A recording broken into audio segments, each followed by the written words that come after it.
I'm Steve Leonard, and I'm going to show you how surveillance technology is infiltrating the natural world. It's giving us new insights into creatures once way beyond reach, and more familiar animals.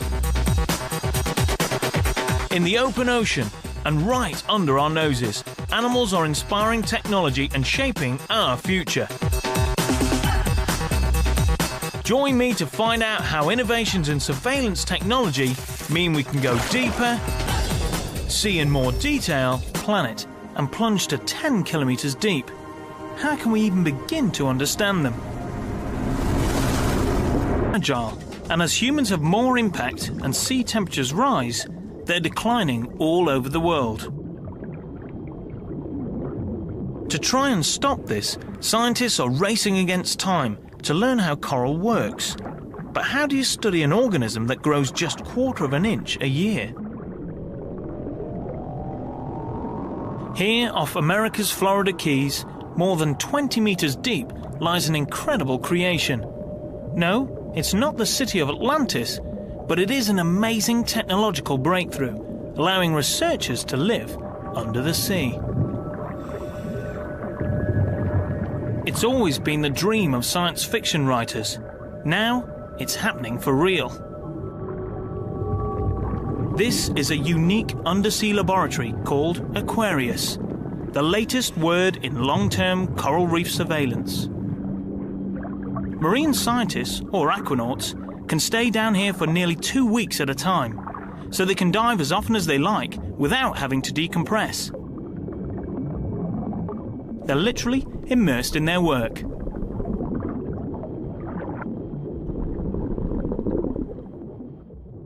And this is the only way in. Everything's got to come through this porthole, and that includes computers and your toothbrush. Unbelievable. Hi Steve, welcome to Aquarius. Would you believe they're gonna make me take a shower so I don't contaminate the capsule? Supplies are brought down in a sealed container every day, but my clothes got left behind. Thanks, guys. What an amazing view from your shower window.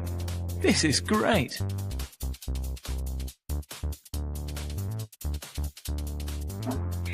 There have been more than 70 research missions on Aquarius so far. Imagine 6 of you squeezed into an underwater caravan for a couple of weeks, and you'll get the picture. In true animal camera style, our high-tech aquanauts are also being watched. Aquarius is constantly monitored via cameras, internet, telephone, and radio. The facility is awesome, because unlike diving from the surface, the scientists can spend huge amounts of time on the bottom. Diving from the surface, you'll spend a couple of hours, maybe 5 dives, just getting glimpses. But down here, they can spend 9 hours in the water, just doing their research. I prefer playing with the cameras. Thanks to this long-term surveillance operation, aquanauts from Aquarius are rewriting the book on how coral reefs function. Now they know that cold deep-sea currents are vital to the reef, that heat-bleached coral, thought to be dead, may yet recover. They can even tell how old the reef is.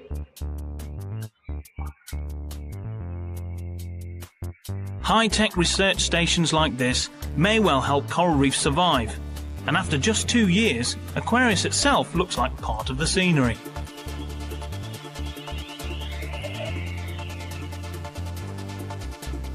The things you see out of your bedroom window. This place is really crowded. I don't know if I could spend a few days in here, but it is a fantastic view.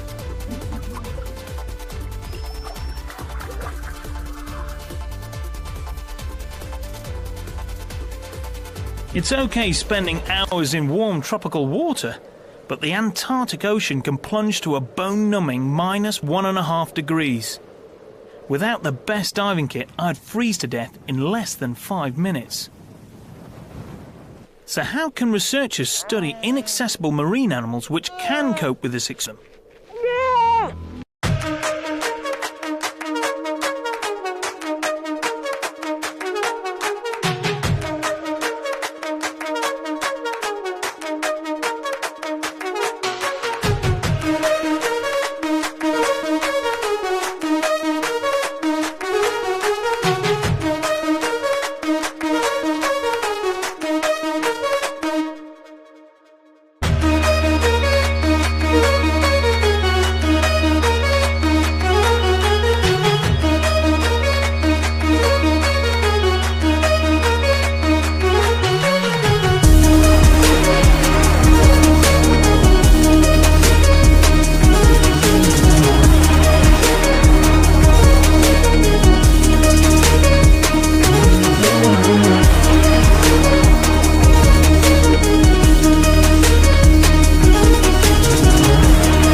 Amazing footage, and the seals make it look so easy.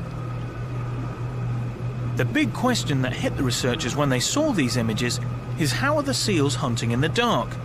Could it be that their eyes are ultra-sensitive, or was it something else?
Swim.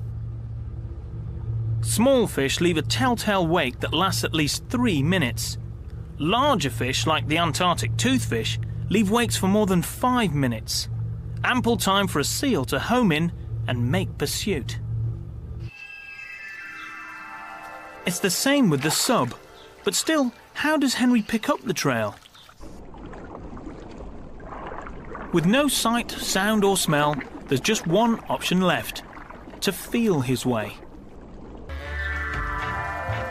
Meanwhile, Henry's still enjoying the game.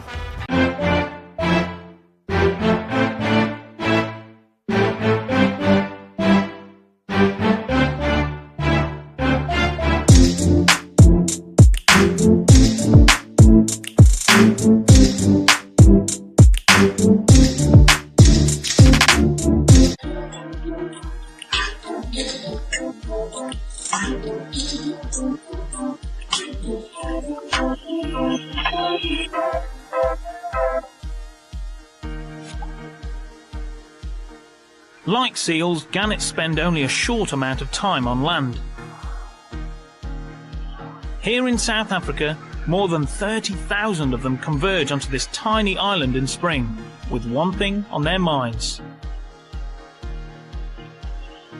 to find a partner, mate, and raise a chick. It's the only time of year they touch ground for a while. For the next 3.5 months, they concentrate on bringing up the baby. What's intriguing is that by 8 weeks old, it will be so fat it will weigh more than its parents. And that involves them heading out to sea every day to find enough fish to support themselves and their enormous chick.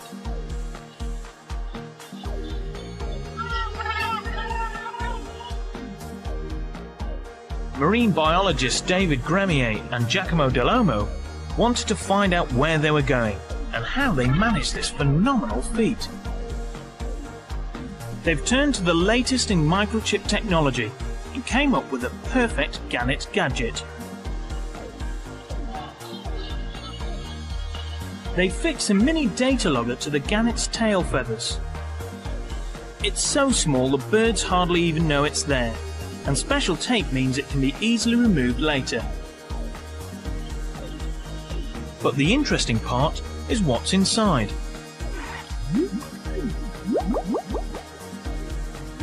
A global positioning satellite receiver records speed and position every 10 seconds. Accelerometer measures every wing beat above and below the water.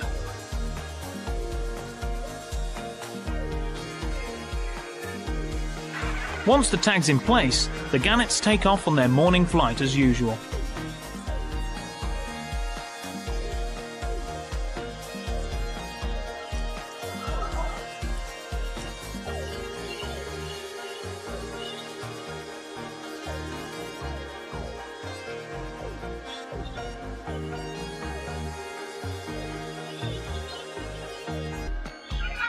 Beyond this point, they used to be completely off the radar. No one knew where they went or what they did. But with the help of the Gannet gadget, David and Giacomo hope to spill the beans. All they have to do is wait until their tag birds come back to the colony in the evening. Then they remove the data loggers, which, like tiny black boxes, now hold all the secrets of the Gannet's oceanic flight. Broadly, what the data logger showed was that the birds flew south in the morning. Then they plunge dived, feeding themselves silly on anchovies and sardines. And the accelerometer revealed some eye-popping statistics. The Gannets fold their wings just over 1/10 of a second before they hit the water.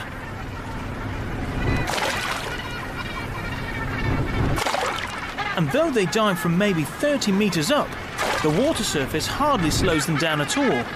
They're so streamlined, they slice through it like an arrow at up to 86 kilometers per hour. The depth gauge registered dives of 10 meters, and the accelerometer showed that they can swim at up to 50 kilometers per hour before gliding up to the surface. But most surprising is that they fed also on the way back home, and this meal they brought back to the chicks. So in the morning it was breakfast for them, and in the evening it was takeout for the kids. Sometimes the Gannets made a round trip of 600 kilometers with over 132 dives. But by sunset they're back home with a delicious throatful of warm sushi for supper. No wonder they grow up so fast. The Gannet gadgets have revealed a real fishing marathon. In just one breeding season, each pair clocks up around 25,000 kilometers and nearly 10,000 plunge dives. With this up-to-the-minute microchip technology, we've discovered incredible details of a Gannet's life at sea. But how can we find out about animals that live entirely below the surface?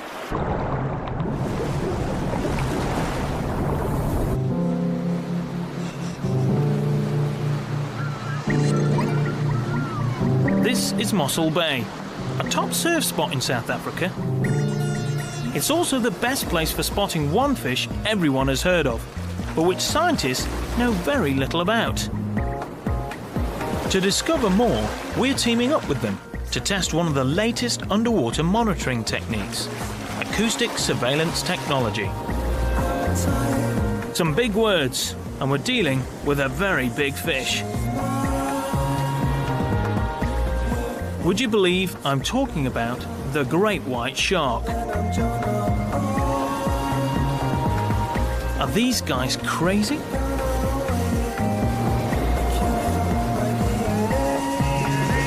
Was I crazy? Well, I didn't see anything, but if the latest research is to be believed, There are loads of great whites cruising along just beyond those breaking waves, and to get a glimpse of them, I'm going to need one of these.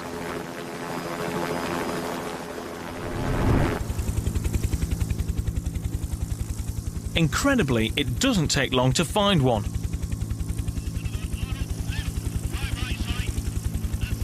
And another.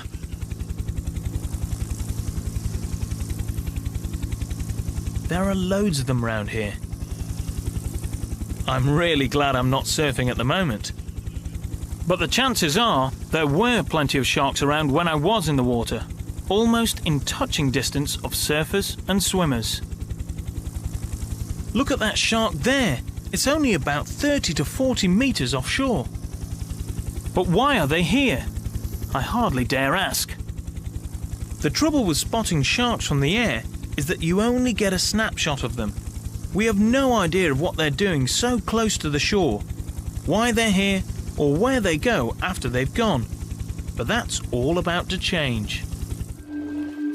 Ryan Johnson and his team are using high-tech surveillance to tune into the shark's long-term movements. The plan is to attach this acoustic tag to the back of a great white shark. The tag transmits an ultrasonic signal that can be picked up by a special receiver at the bottom of the ocean. Each shark's acoustic pinger sends out a unique bleep.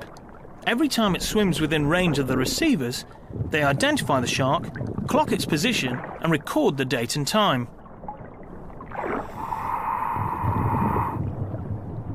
The snag, of course, is how do you attach the pinger to the great white shark?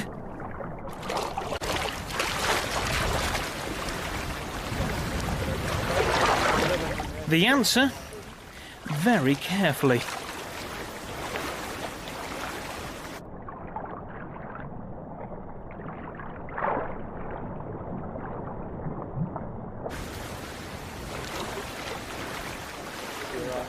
Well done, Ryan. So far, 58 sharks have been given pinger tags.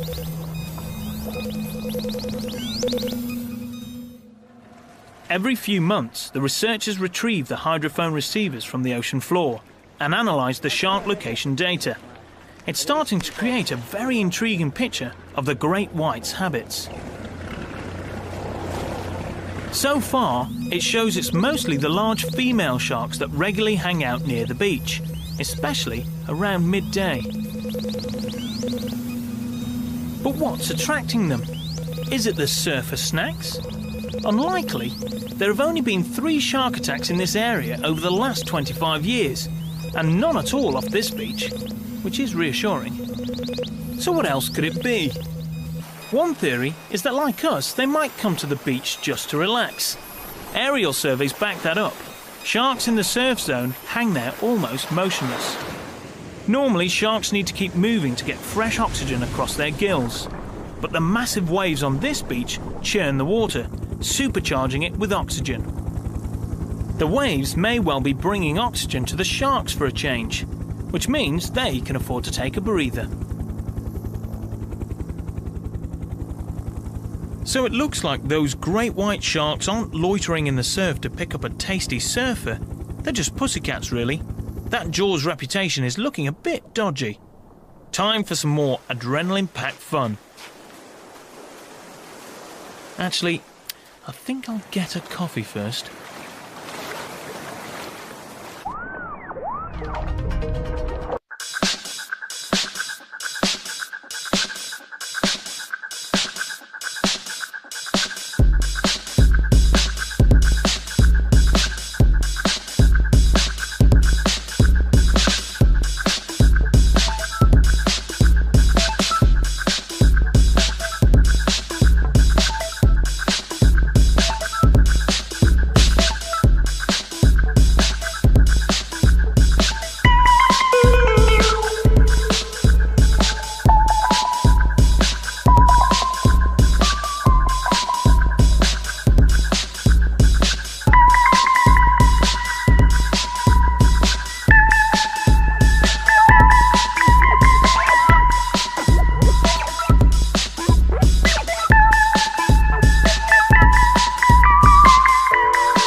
In summer, they stay near the surface inshore, where the plankton is most plentiful. In winter, however, the plankton moves to much deeper water off the continental shelf. And guess who follows? The satellite tags revealed that in winter, basking sharks dive up to 1,000 meters.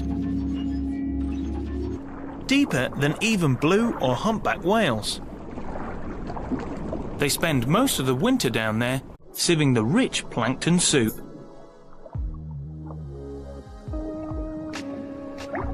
And it's not only basking sharks that are being tracked. A major project in the Pacific is satellite tracking the rare blue whale and a further 20 species of marine animals. They include blue shark, sunfish, and tuna. And even some I've had personal encounters with, like the great white shark and elephant seals. Then there are turtles, sea lions, and lemon sharks.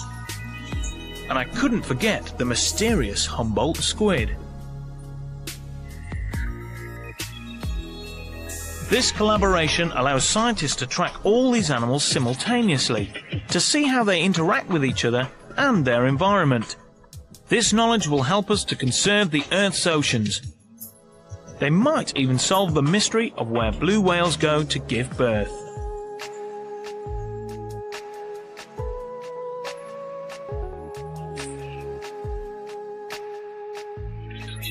Isn't it ironic that we can put people into space, but we only know a fragment about our natural world? With the help of technological innovations, all that's changing fast.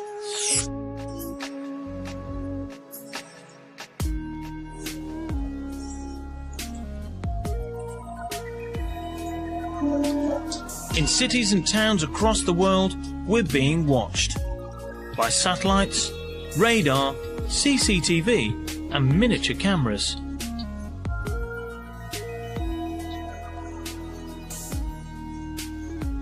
New innovations in camera technology are transforming the way we look at nature.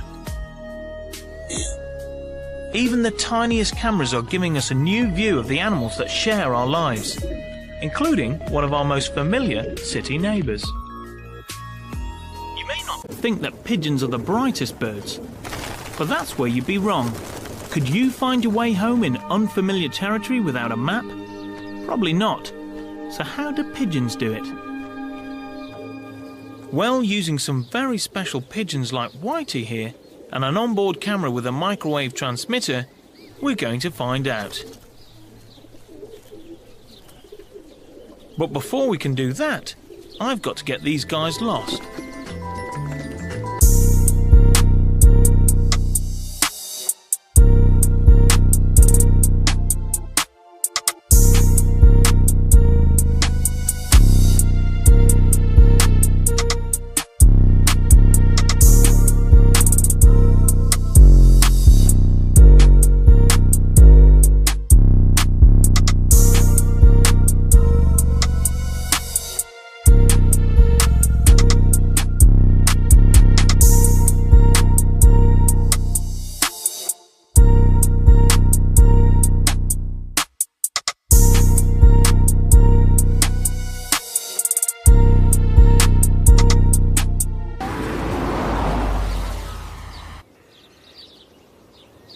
While Whitey acts as a cameraman, another pigeon carries a GPS, allowing us to track the bird's flight path from space.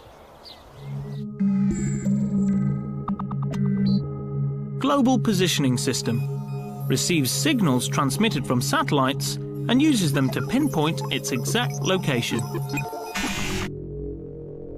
Amazingly, it can pick up signals from satellites 20,000 kilometers above the Earth's surface.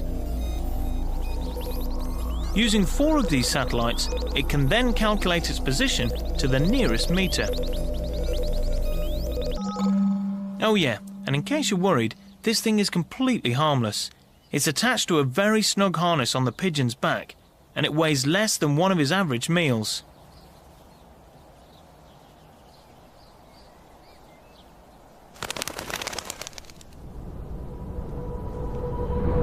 So, with all the pre-flight checks completed, time to...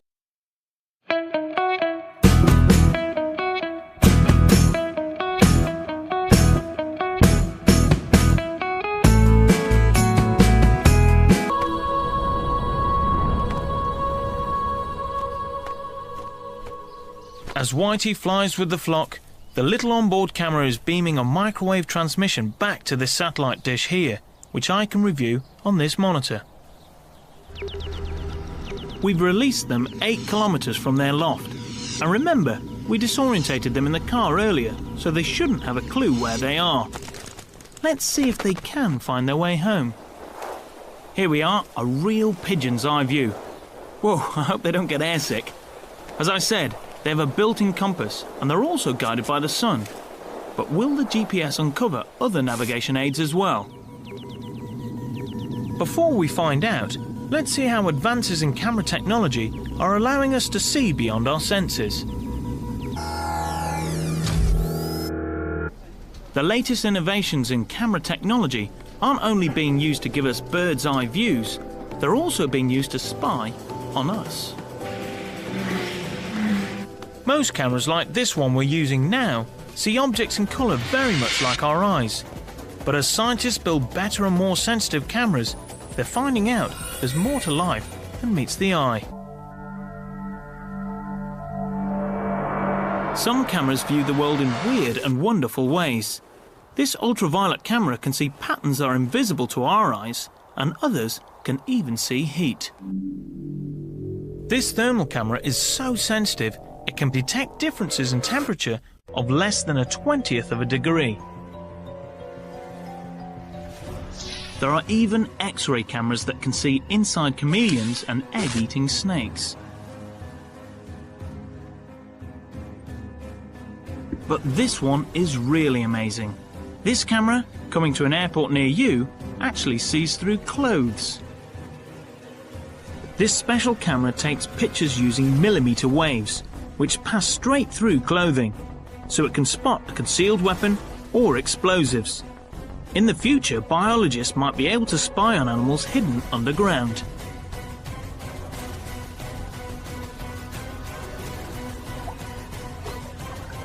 Animal technology has been the inspiration for some of our most cutting-edge ideas. Dolphins use sonar to find fish buried beneath the sand. Seeing with sound like this is also useful when the water's murky and you can't see your flipper in front of your face. Now human engineers have developed an acoustic camera that works in the same way as the dolphin's sonar. The acoustic camera bounces 96 sonar beams off an underwater object to form a picture out of sound. This camera has been used by the US Navy to detect enemy mines or divers in dark or cloudy water. Here it is, focused on divers 5 meters away.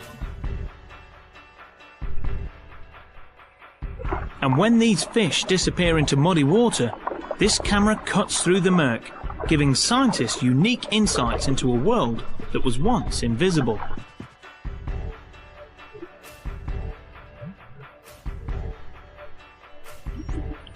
And it's all thanks to what dolphins have been doing naturally.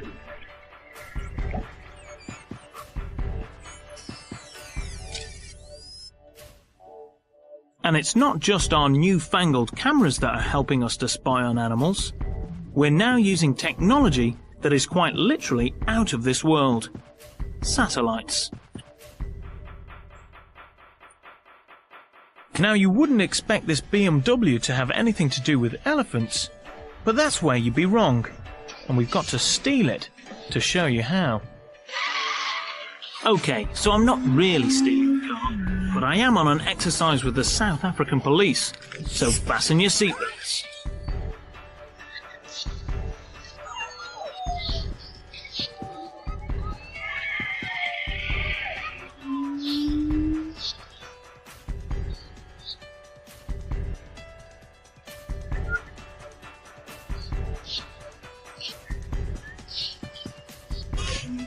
Satellite trackers for expensive cars have been around for some time, but now they're even more foolproof. Now police can control the vehicle remotely from space, cutting the engine and locking the doors. It's a fair cop. But what's this got to do with elephants? Well, the same technology is also making it easier to keep up with the herd. An elephant weighs up to 7 tons and stands up to 5 meters tall. Not an easy animal to lose, you might think. Well, elephants can travel hundreds of kilometers in a day, and in forest or thick bushland, an individual is very difficult to spot.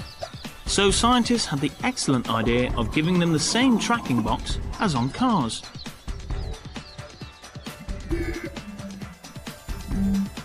The box beams information to satellites. Then it's downloaded, showing the box's location and speed. Fixing the box to a jumbo-sized collar means scientists can follow the elephants anywhere. Hey, how are we doing? And that's a blessing for people like Ian Douglas Hamilton, who's an elephant expert. How are you doing? Hi, Dee. Nice to see you again.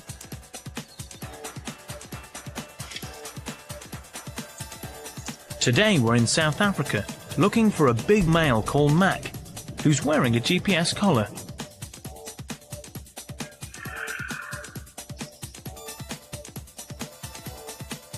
Using the GPS data, it doesn't take us long to find Mac's herd, but tracking him down in this bushy landscape is a different story. The GPS is telling us he's here somewhere, but it's almost impossible to see him.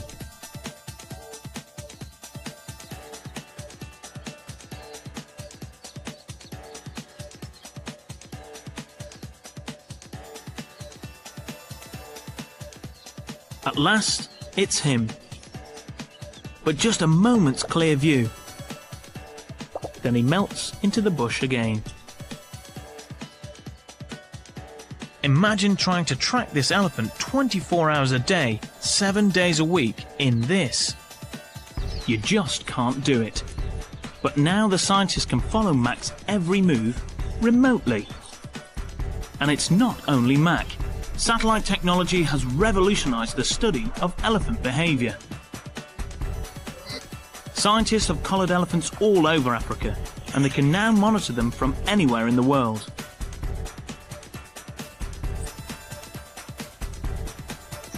I'm off back to England to see how it works. All I need is an internet cafe, a cup of coffee, and the elephants should be just a click away. Because the information from the satellite is beamed directly to the internet. If you know the address and the secret password, you can just log on.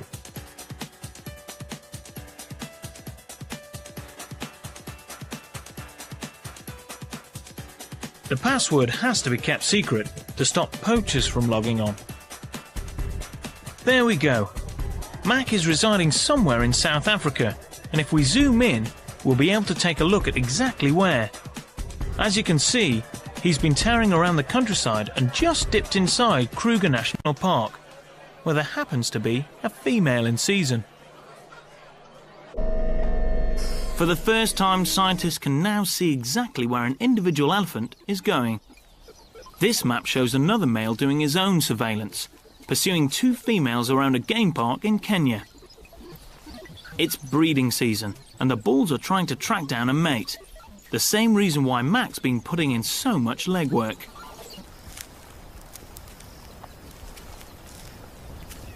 Like the police controlling the stolen car, scientists can reprogram the collar via satellites to transmit every minute, hour or day to really follow in elephants' footsteps.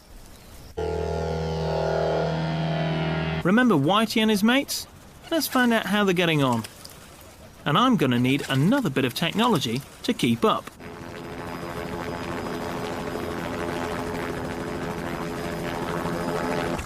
We're getting a fantastic view on our onboard camera here. He's circling over the golf course. He actually seems a little bit disorientated. He's going to have a look at the 13th tee. The first thing the birds do is circle, using their inbuilt compass and the sun to get their bearings. Then they head off in the general direction of the loft.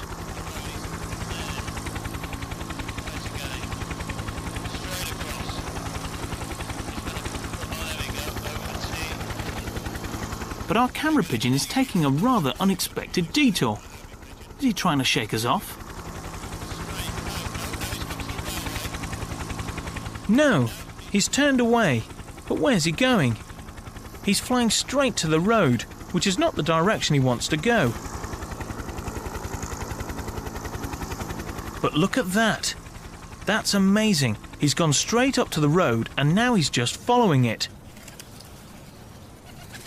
He's decided to peel off and go back to the junction.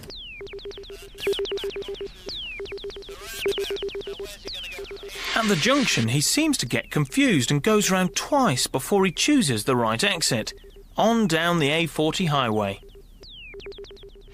Seems to be happier now, a bit more purpose. You can see the road in his camera really clearly. That's amazing. It appears to be following the road. Whitey seems to be using human landmarks as a guide, although it's not the quickest way. He's still following the road. At some point he's going to have to go right. There, at this junction. He's just turned right and headed towards the other road.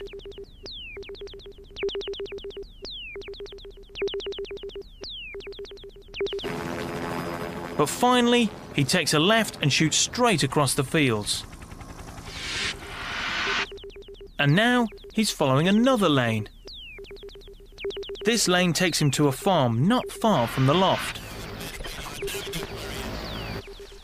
Oh, now he's making a beeline. He knows where he is and he's going straight across this field. His trip has by no means been a straight line at all. He really has just taken the same route as you'd near enough drive. How very odd. So bang goes the phrase as the crow flies. He's very close now, skimming over the buildings. Yeah, he's nearly there. He's landed, he's back home. So, a pigeon's compass isn't pinpoint accurate, and the sun can't be totally relied on. So landmarks are perfect to tell you exactly where you need to go. We do it, and pigeons seem to do it too.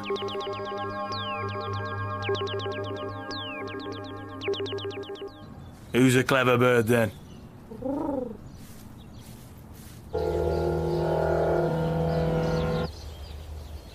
Well, our technology lets us spy on animals, but it's often the animals who give us our inspiration in the first place. I'm here in an English suburban garden, waiting for some animals that could drastically change our lives. Slugs.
For the slug pellets.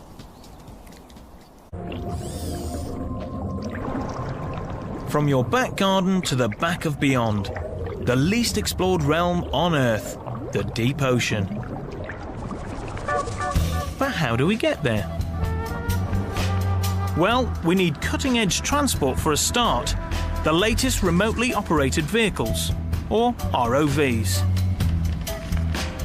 Ventana may be only the size of a VW Beetle, but it's jam-packed with cameras, lights, sensors, mechanical arms, sampling devices, and the latest high-definition video. It's designed to bring scientists a unique view of the very bottom of the sea.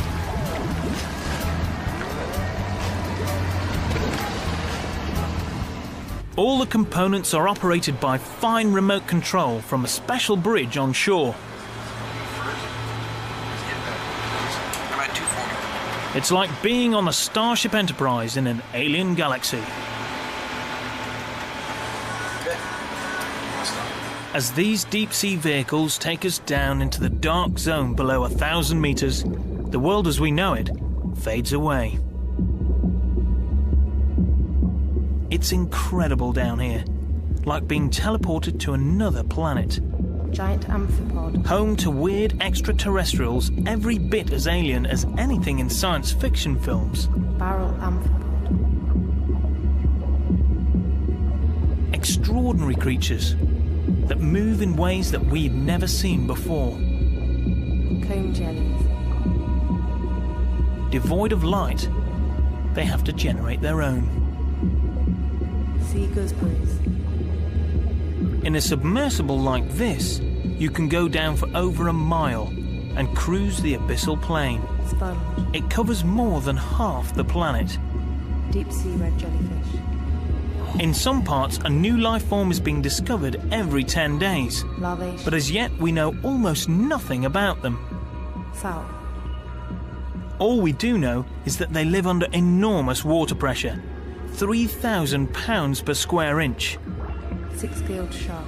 Apart from the pressure, Squid. animals that live down here cope with total darkness, Dumbo octopus. a temperature of only 1 or 2 degrees, and a severe shortage of food and oxygen. Tomopterid worm. With more than 99% of our deep oceans still unexplored, there's still so much yet to fathom of the world beneath the sea. Not to mention the rest of the planet. Through scientific innovations underwater and on land, we're discovering amazing things about animals. Animals which now inspire technology.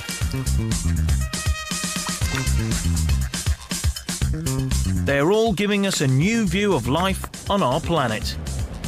So that's what the future holds. Technology and nature working together.